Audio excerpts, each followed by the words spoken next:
saya akan menjelaskan mengenai sejarah perkembangan kurikulum di Indonesia. Sebelum itu, kita harus mengerti apa itu pengertian dari kurikulum. Pengertian kurikulum secara umum adalah sejumlah rencana dan pengaturan mengenai tujuan, isi, dan bahan pelajaran serta cara yang digunakan sebagai pedoman penyelenggaraan kegiatan pembelajaran untuk mencapai tujuan pendidikan tertentu. Kurikulum pertama yaitu kurikulum tahun 1947 atau Rencana Pelajaran tahun 1947, yaitu kurikulum pertama setelah kemerdekaan Indonesia yang dibuat pada tahun 1947 dan mulai dilaksanakan pada tahun 1950. Berfokus pada pembentukan karakter manusia Indonesia merdeka, berdaulat, dan sejajar dengan bangsa lain, dengan penekanan pada pendidikan watak, kesadaran bernegara, dan bermasyarakat. Kurikulum kedua yaitu kurikulum tahun 1952 atau Rencana Pelajaran Terurai tahun 1952, di mana kurikulum ini penyempurnaan dari kurikulum 1947 dengan pengaturan yang menghubungkan topik tiap mata pelajaran dengan kehidupan masyarakat. Guru hanya mengajar satu mata pelajaran saja. Kurikulum ini mulai mengarah pada sistem pendidikan nasional.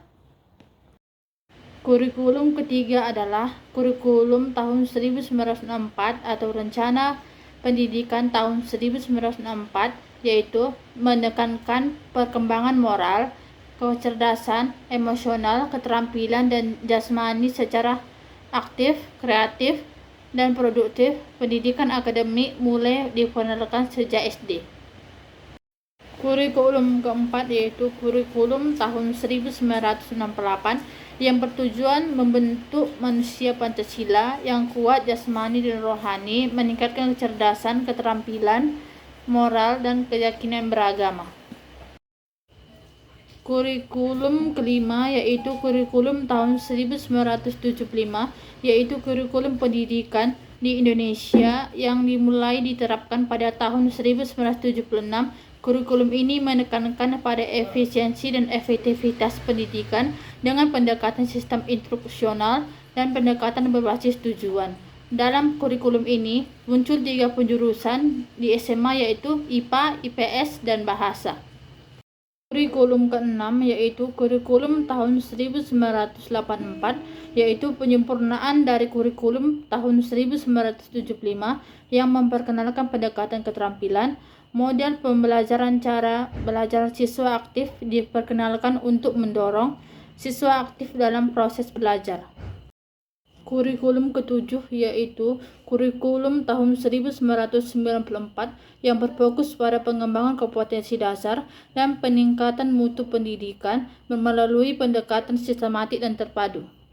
Kurikulum ke-8 yaitu kurikulum tahun 2004 atau kurikulum berbasis kompetensi. Pendekatan yang lebih terbuka dan reformatif menekankan pada penguasaan kompetensi yang relevan dengan kebutuhan peserta didik dan perkembangan zaman.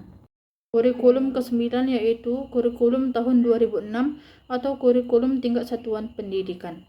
Penyempurnaan dari kurikulum berbasis kompetensi dengan penyesuaian materi dan metode pembelajaran agar lebih efektif dan sesuai dengan standar pendidikan nasional.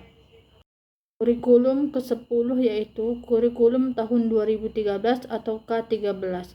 Kurikulum yang menekankan pada pengembangan kompetensi sikap, pengetahuan, dan keterampilan secara terpadu.